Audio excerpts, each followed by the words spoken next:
Okay, so welcome you guys. This is our first family group training of the year. My name is Danielle Francini Muir. I am the division director here in Delaware County. I oversee Delaware County and Chester County Easter Seals programs. My background, I'm also a behavior analyst, and I am a PBIS network facilitator. That means I go to trainings to the state for positive behavior supports. And we're going to talk a lot more today about what that is and what that looks like for your kids at school. Okay, a little more about me. This picture is very old, but I also do have two kids. Right now, my son is 9 and my daughter is 4. My daughter does actually attend the Friendship Academy classroom here in media. So that is something else that I bring to the table in not only my experiences as an educator and a behavior analyst, but also as a mom, as a parent. And some resources for today, I will send you guys the slides following our presentation, but a lot of the resources are from CEFL, the Center of Social Emotional Foundations for Early Learning, as well as the National Center for Pyramid Model Innovations, and I'll share these links with you following the training today. So what are we going to do? We're going to talk about what is PBIS, what does it look like in preschool? We're going to talk about building relationships, the power of play, encouraging positive behavior, and then finally, we're going to talk about establishing routines. All right, so PBIS, okay? It's one of those acronyms. I know I don't love acronyms. You tend to hear a lot of them nowadays, but PBIS stands for Positive Behavior Intervention and Supports. So, why do we do PBIS in preschool? So this is a slide that kind of talks about the goal of utilizing PBIS in preschool. We want to promote kids' success by creating an environment where every child feels good about coming to school. We want to design an environment that promotes child engagement, and we want to focus on teaching kids what to do. So we want to teach routines and expectations and teach skills that kids can use in place of challenging behavior. It's a real focus on social emotional development of the whole child. So what does it look like here at school? We do have program-wide expectations: be safe, be kind, have fun. We use a common positive language in the building, and we'll share more about that in a little bit. But we set rules and expectations, telling kids what to do instead of what not to do.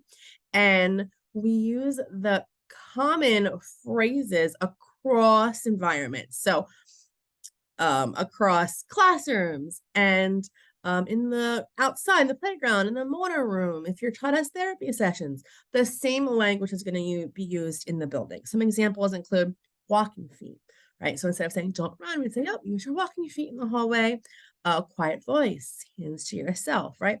So very concise, simple language that teaches kids those pro-social appropriate behaviors for the classroom. Really focusing on, like I said, on social emotional skills and development. PBIS also includes professional development and staff support. So we obviously have to train our staff to use these methods. So all of our staff coming in at orientation get an introduction on PBIS, and then we have ongoing staff training, professional development throughout the year in these areas. We also want to help support our families. So this is one piece of how we do that. Group support, family events. And we also have core leadership and coaching teams, which I'm going to talk to you a little bit more. Okay, this is a very old picture. Some of these people are not here anymore. However, this was something that our PBIS core leadership team did over COVID to support our staff. So every division of Easter Seals has a PBIS core leadership team. This is a group of teachers, TAs, therapists, admin, okay? Anyone that wants to be involved. They can help to support PBIS across our division, right? So we talk about and plan, right, all of our events, We talk about professional development and plan those, right? We talk about how to improve our program and how we can move forward the PBIS initiatives in all of the areas. The one thing that we are missing in Delaware County is a parent to support our core leadership team. So I am going to put this out there probably at every training that we have, that we would love to recruit a family to come attend our meetings. They're once a month after school. You can attend remotely or in person. But if you have any interest in this area, please reach out to me. Doesn't matter where, if you attend media or Marple, we would love to have you as part of our team. So please let me know if this is something that would interest you. In the past, I've supported other divisions that have had parents on their teams, and it's just wonderful to have the family's perspective, because sometimes we don't think of things from that angle. So it's really great to have families on our teams to help guide us in our implementation for PBIS in the divisions.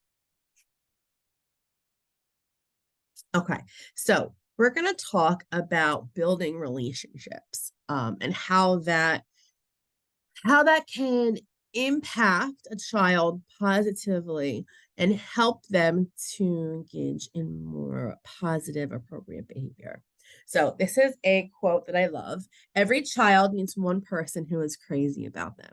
So obviously, as parents, guardians, grandmas, whatever context you support your child in, you love your kid, right? You love them and you have a relationship with them. But I think we all know that, in our lives, we always have specific people that we gravitate towards, that we feel safe and comfortable with, nurtured by, right? So I want you to take a moment and think about, who was that to you, right? Who was that person in your life that made you feel safe and nurtured, and who you could go to and who helped you through hard times? For me, that was my grandma. She's been gone for almost 20 years, so it's crazy. But she was a very important person in my life, and she always made me feel like confident, right? She like instilled that confidence in me. She would tell me kind of straight up if I mess up, but she would encourage me. I still remember, sitting on her lap as like a teenager, right? So think about the qualities of those sort of relationships, right? If you want to put it in the chat, you can put it in the chat. But the qualities of that relationship with my grandma were, it was comfortable, it was safe, it was encouraging, right? So we try to replicate these relationships with, our own kids. Speaking from a parent's perspective. And we also try to build relationships from an educator's perspective with our kids at school. And sometimes we have to be really intentional about doing that, even with our own kids. I know, for me especially, like I work obviously in an early childhood setting, right? So I'm in the classroom a lot. And sometimes I get home and I am like tapped out, right? But I still have a family. I still have my own, young child that I need to support and love. And sometimes I have to be really intentional. It's much easier to just like check out, go on my phone, give them tablets or screen time. But that's not building that relationship, right? That's not helping to foster, this nurturing and supportive relationship that you want to have with your own kids. So how do we do that? I'm going to talk to you a little bit about that. So the one thing that we talk to staff a lot about is the 5-to-1 ratio. And I'm going to tell you a little bit about the history of the 5-to-1 ratio. So the 5-to-1 ratio refers to the amount of positive versus negative interactions that one has with a child, right? So you want 5 positive interactions for every one correction or redirection or negative interaction. So that might sound a little daunting. I'm going to give you some context to this though. Okay, so just take a breath. A 5-to-1 ratio actually was created out of marriage research by Dr. John Gottman. He did studies on married couples and he took data on their interactions with each other, right? And he found a ratio that sustained those married couples, right? So I think it was like he could predict with like a 98% accuracy after analyzing the data of these couples conversations if they would remain married or if they would get divorced. And like I said, he did this with like 98% accuracy. And the ratio that he found of positive to negative interactions in healthy, stable couples was 5-to-1. The ratio that he found for couples that were going to get divorced was much, much lower. It was 0.8-1. So there was actually more negative interactions than positive interactions. So obviously, we're not talking about marriage today. We're talking about supporting young kids, but that's where that number comes from. So we've adopted this 5-to-1 ratio for positive to negative interactions in supporting young children. So how do we do that? Because that sounds like a lot. Think about the amount of times that you have to redirect, right? Or correct, right? Your child, right? So for every one of those instances, you need to back it up with 5, right? Positive interactions. So sounds daunting, like I said. So we have to reframe this a little bit, okay? So imagine everybody has a piggy bank, right? All our kids have piggy banks, right? And they're, in their inside, okay? And all of our positive interactions are putting deposits in this piggy bank, right? So think about all the positives, right, that you do with your kid. What about in the morning? Good morning, sweetie. Good to see you. Money in the bank. Oh, you picked out the pink pants to wear. They're really cute. Money in the bank. Oh, give me a big hug and kiss. Putting money in the bank, right? So all day, right, you should just be filling your kid's bank with these positive interactions. It can even be a simple thank you. Oh, thank you for throwing, your garbage in the trash can. Boop. Oh, I like how you're sitting so still and letting me buckle your car seat. Money in the bank. Okay. So you're just going to be filling the kiddo's bank all day. And then if you have to redirect or correct, that's like a withdrawal, right? So we take money out when it's like, I don't know, if you're trying to get in the car seat and you're like, oh, stop wiggling. Like, we got to get ready. We have to go to work. We're going to be late, right? Money out of the bank, right? Or if they aren't eating, right? I told you, eat your breakfast. We got to go. Like, money out of the bank, right? Or if they have to wait for something, right? Waiting is really hard for kids. Oh, you need to wait your turn. Okay. Money out of the bank. Okay. So think about it as in relation to deposits and withdrawals. We want way more deposits than we do withdrawals. So I want you to think about this way. What do you think happens when the kiddo's piggy bank runs dry, right? If there's no more withdrawals to take out, right? We definitely can see, and you guys can put as I'm talking, if you have ideas or comments, please put them in the chat or interrupt me. But we can see kids get burnout like adults do, right? They might tantrum or they might be more irritable than usual, right? Because this happens to us too, right? We have to also, I always talk about this when I talk about it with the kids. We have to also fill our own banks, right? Because for adults and for kids, burnout is real, right? And we also need to fill our banks with the things that fill us, right? So that might mean different things to you. For me, it might just mean getting a good night's sleep fills my bank, right? Eating healthy, right? Fills my bank. Doing a yoga class fills my bank. Having a phone conversation with my sister or my friend fills my bank. Okay. So make sure that the things that fill you, you do those things. You take some time for yourself because that's important too. An unhealthy person, a burnt out person, right, can't fully, right, support a young child. right? Like we have to make sure that we are taken care of in order to take care of the young kids, right? And I talk about this to staff too, but for families, it's really important. You know, it's a lot. It's a lot having kids, and working and doing all the things, right? So you really have to be intentional, fill your own bank, right? So that you can fill your kids' banks.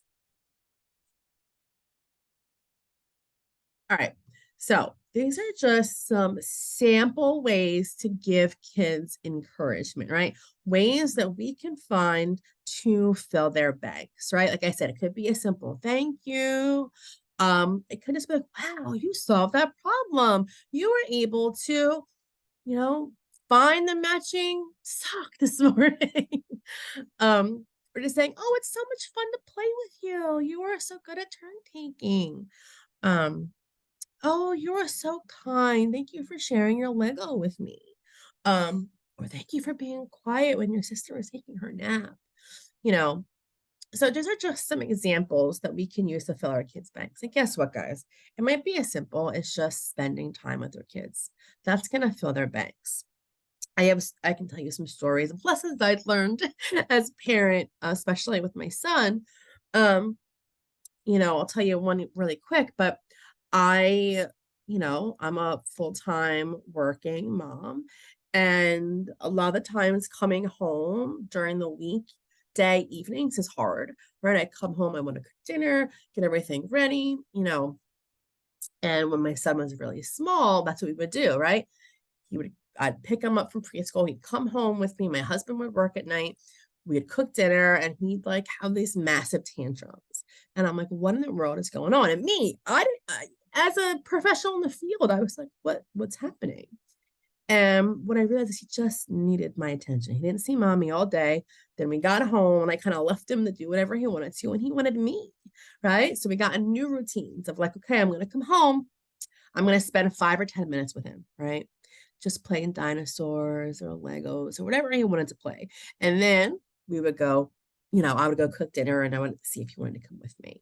But ways to fill our kids' banks, right? If we don't, or if we're not intentional about filling their banks, right, we're going to see them get to that burnout or that level of frustration. So some tips. So I have a couple of these slides trying to make that connection to home and school. Try to, focus on filling your kids' piggy bank. Use those positive comments and encouragement and really have fun, right? You shouldn't have to do work at home, right? I'm a true proponent of that, right? You should just be able to spend time with your kid, have fun, even if it's for 5 minutes, right? And then just observe and acknowledge when they're doing things well, right? To fill their piggy banks. All right. I just love this picture for some reason. I don't know. It's like the baby belly, I guess. I don't know. But the power of play, we're going to talk about that next. So when you do have those little chunks of time that you can to play with your kid, what does that look like? And it's going to be different for every kid because every child developmentally is at a different area when it comes to play. Some kids might have more play skills than others. So it might look a little different. So here are some tips. So powerful parenting tips for play. Tip number one is follow your child's lead. Okay, we do this a lot in school, especially in the start of the school year when new kids start. We really want to see what the kids what they tend to gravitate towards, right? So just observe a little bit, wait, see what they're gonna go play with, see how they're playing with certain things. And it might be unusual. That's okay, right? And then join them. Okay. So when you join your child in play, don't try to direct, right? And say, oh, put this in there, or let's do it this way. Just like narrate, right? What they're doing. Talk, right? The more language we use, the better, but we don't have to direct when we're talking. So my son used to be obsessed with dinosaurs, right? We'd have all these like dinosaurs that we'd just play. And I'm like, oh, look at that big T-Rex. He's stomping, stomp, stomp, stomp. Right. I'm like, oh, I love that Triceratops and their horns. They're so cool. I'm going to be the Triceratops. Right. So you're just talking. right? You're not directing, you're just kind of narrating play. And then encourage their creativity, right? Like I said, if they're playing with toys, not the way that you think the toy was created, it's okay, right? Um, let them kind of let their imaginations lead the activity. And then watch for cues, right? Watch for cues when you can jump in and really join and engage with what they're doing. You want to avoid those power struggles, right? That's why I said, don't even give a direction, right? Just kind of follow their lead, narrate the play, and see if you can play, parallel next to them and with them. And ultimately, it's about having fun, right? Having fun, building connection, and filling those banks in the process, right? Kids need connection, they need positive interactions and connection to thrive. Okay, so I'm behavior analyst at heart, so I love to look at the research. So research does tell us that children are less likely to engage in problem behavior when they know what to do, how to do it, and what is expected. So at school, we use positive language. So we're going to talk about encouraging positive behavior by telling kids what to do instead of what not to do. So here are some examples of language we don't want to use at school. So we want to try to avoid the no's, stops, and don'ts. Okay. It doesn't give the child specific understanding of what the expectation is. Now, before I go further, I have to say that there is value, right, in teaching like stop and go and having children be able to follow those commands, because in an emergency, you want to say, stop, get down, and the child follows your command, right? That's very important. But if all we say all day is stop, no, stop, but, it kind of loses its meaning, right? So we do want to teach, right? Stop, go, that language, come here, right? Those commands. But we want to reserve the stops for when it's an emergency, when there's dangerous behavior involved, and we need to, have the child quickly end what they're doing, right? So here are some positive examples of how to kind of reframe some of this language. And this is some examples that we use at school. So instead of no running, we say, oh, use your walking feet in the hallway. Instead of stop yelling, oh, we're going to use an inside voice in the classroom. We've also used like voice volume charts at school. And it's funny, I try to use it with my daughter at home. She's quite the comedian. But one of the voice volume charts has like a mouse, a cat, and a lion. So like your lion voice is like your outside voice, like your cat voice is like your inside a regular voice, and your mouse voice is like your whisper voice. So I'll prompt my daughter and I'm like, oh, use your cat voice. And she starts going, meow, meow, meow. Okay. She takes it very literal, which your kids might do, but hey, at least they're not yelling. Instead of no hitting, right? We say, oh, we're going to keep our hands to ourselves, right? We really teach friendship skills, right? And what does it mean to be a good friend? Being a good friend means we keep our personal space, we keep our hands to ourselves, right? That we use kind words, all of those things. And instead of no crying, kids cry, right? Sometimes they cry out of frustration, sometimes they cry out of sadness. If a kid has language, we can say, hey, tell me what you need, or how can I help you? Sometimes they can't. You can say, oh, can you show me? Show me what you need. And sometimes the crying, they just need to be consoled. All right, maybe they just need a hug. Sometimes we'll also take this opportunity to label their feelings, to say, oh, I see you're really sad. Oh, I'm sorry. Even if it's something that you can't change, like even if it's like, oh, it's time to clean up. A lot of kids get upset when it's time to clean up, put away their favorite toys, right? Can't change that. Like you can say, like, oh, I see you're sad. Oh, we'll play with dinosaurs again tomorrow. So kind of being able to validate, label that feeling. We will have a training in a few months, specifically talking about like social skills, emotional literacy, and how to embed those tools at home. But that's one little tidbit that can help support kids when they're feeling those big emotions. Again, just to reiterate, we want to make our expectations really clear. So tell them what to do instead of what not to do. Clearly and simply state the expectation and have use age appropriate language, right? So short and sweet. Come here, sit down, hands to yourself, right? Especially for young kids that might have some language delays, we really have to make sure that the language that we're providing them is concise, right? If we use too many words, they're not going to be able to process or understand everything of what we're saying. They're more likely to comprehend if we keep it short and sweet. Also, know what's reasonable. Okay. It's important to know your kids' abilities and limitations. Expecting too much or too little can lead to frustration. Keep your expectations realistic. So one of the things that come to mind in this area for me is like dinner time. I feel like it's always stressful. Even at my home, it's some days are better than others. But I know that this is a hard time for both of my kids. They don't want to sit still. They're excited. Everyone's together. They're in and out of their seats.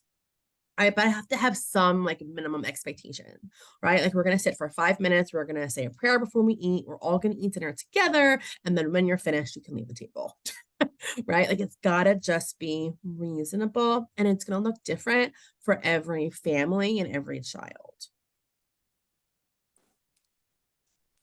So what we have here, this is an example of our behavior matrix. So this is something that we did send home at the start of the school year and in our packets for our new families. If you haven't received one of these, let me know or let your teacher know. We can send you one home. It's just good to have a copy. I don't want to reboot my computer. No. This is like I said, it's called the behavior matrix. The top, be safe, be kind, have fun, are our overarching expectations or kind of like our values that we have in the building. Underneath those, the rows are the different common areas of our building. So the playground, gross motor room, lobby, hallway. So what are the expectations or rules in those different areas of our building? So on the playground, we wear our helmets, we slide on our bottom, we wait behind the lawn at the swing. We're kind by waiting our turn, being gentle. We have fun by playing together and moving our body, right? So again, this is good for you guys to know because you can see examples of the language that we use at school and you can carry over some of those roles and expectations if they also fit into the expectations of your home.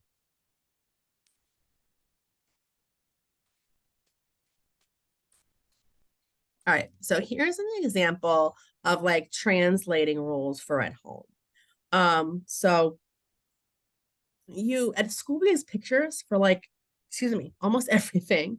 A picture cue is sometimes makes it easier for the child to start to learn the rule, expectation, or direction by pairing with the picture. These are what we call like board maker pictures, but we also use real life pictures, and I'll show you an example of that as well in a few slides. But here might be examples for your roles at home. Clean up after yourself. Use an incisive voice. Ask before you use something that's not yours. Use words to solve problems. Just an example. Or maybe you need something simpler, right? Follow directions, take turns, ask for help, clean up your toys, have a calm body, use your listening ears, right? Think about what you want your expectations or what your expectations already are for at home, right? And then start teaching your kids those rules and expectations. So here's the slide I was telling you about. You can also just snap real life pictures to teach rules, okay? So use your phone. I would say 75% if more of us have them, right? And this is a simple example of a kid throwing away trash, right? If you're one of your roles is throw your trash away for dinner, take a picture of your kid doing it and say, remember, after dinner, we're gonna clean up after ourselves, right? Show them the picture. Um, and then you can even print them out if you need to. Like we have all pictures like everywhere here. But if you need to put it up like next to the trash can at home, right? Remember, you clean up after we have a snack or dinner, right? And then you want to model it, right? So you want to show, you want to tell the kid the rule. Then you want to model it. Look, mommy's cleaning up. I'm putting my trash in the trash can. Then you want to have them practice. Here, let me help you. We're going to put the trash in the trash can. And then once they do it, even if you give them help, oh, thank you so much. You cleaned up after yourself. What a big boy or girl, right? And then just repetition, right? Doing it over and over again, and then providing that positive praise when they're engaging in the expected behavior. You could do this for any role or expectation that you have at home.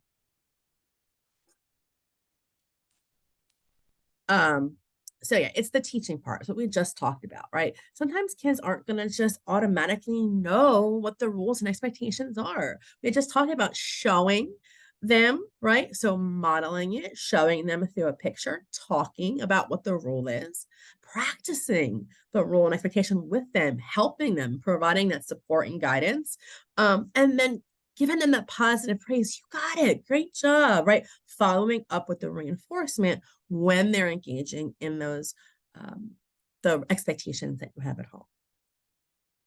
So routines. So I don't know why I just did that with my face. We want to establish good routines at home. The more routines that you can establish, the greater the likelihood the kiddo is going to understand all of the steps or expectations of that routine, right? So I have a couple examples here. Brushing teeth, a good morning routine, right? So you can have pictures for these things. You can have a list depending on where your child is at developmentally, but maybe they're going to get up, they're going to go potty, they're going to have breakfast. Maybe if they take medicine, then they're going to brush their teeth and do their hair, then they're going to get dressed, okay? Just kind of organizes the steps of those routines. You know, if your child's already good with a routine and they got the steps down, then maybe you don't need this, right? This would be to teach new rules and expectations of these new routines, okay? Brushing teeth. Maybe you want your child to start brushing their teeth more independently. Now, I don't know about you, but 3, 4, 5-year-olds brushing teeth, not so great, right? So I'll let my daughter kind of go through the steps as much as she can, and then I go back over, right, and brush her teeth for her, just to make sure. But it's good to teach them to be independent in their routines. The visuals are great. Timers are another really great tool to help transition from one step to the next, especially like breakfast time, right? If I'm like, okay, you guys have 10 minutes, okay, you can watch your tablet, you can eat your breakfast, but when the timer goes off, okay, we're going to start getting dressed. Okay, so you can find timers on your phone. They have like really cute kid timers. So like it's like a picture shows when the timer goes off, but we use timers all the time at school, and it's a great signal, right, for when it's time to transition to something else. Sometimes just mom or dad or teacher saying, oh, it's time to be all done. The kid gets a little frustrated, right? But timer went off. It's time to go to the next thing, right? So it kind of takes some of that demand off of the person and just puts it onto the schedule. If you guys want, if any of these strategies are really resonating with you, you would like help with creating a visual schedule at home for any routine, let us know.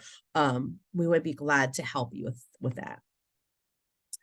Choices. So I like to talk about offering choices because it is one of the best strategies for supporting young kids. Kids want to feel like they're in control, right? But we know that most of the time they are too young to just decide all the things for themselves. So if the adult can provide a controlled choice, the child feels like they have some control and they are more likely to engage in the desired behavior or the direction that you're giving them, right? So these are just some general things, activities throughout the day where you might be able to offer a choice. Maybe getting dressed. Okay. My daughter is getting better with this, and we have to do this at night because getting dressed is a big uh process in my house. But I'll pick out a couple pairs of pants, a couple shirts. Okay. What do you want to wear? Jeans or leggings? Okay, great. Now which shirt? Leopard print or I don't know, Minnie Mouse, right? So offering choices can help them feel like they're in control. Um, Even dinner offering choices. Now, I'm not one that offers a menu at dinner, but what I will do, we have trays that have different sections on it. Like I'll always provide them, both of my kids, like what I made for dinner, and then maybe I'll give them some additional choices, right? Maybe I'll my daughter, I don't know, she's in this, she likes pepperoni again. So I'll give her some pepperoni for added protein, or I'll cut up an apple, right? Some other healthy choices in addition to the dinner choice, right? And there's actually research on kids are more likely to um, try the things on their plate if they're not solely presented as if you present it with other things. And I think there's research that says like it takes like I think 7 presentations of a new food item before a child will actually start to try it. So keep trying. If dinner is hard, it's hard for us too. But that's one way to offer choices at dinner. Um, Maybe for going in the car, like if long car rides are hard, you can say like, oh, do you want to bring your fidget toy or your baby doll? Right? I'm not gonna pick one. I feel like to have one thing.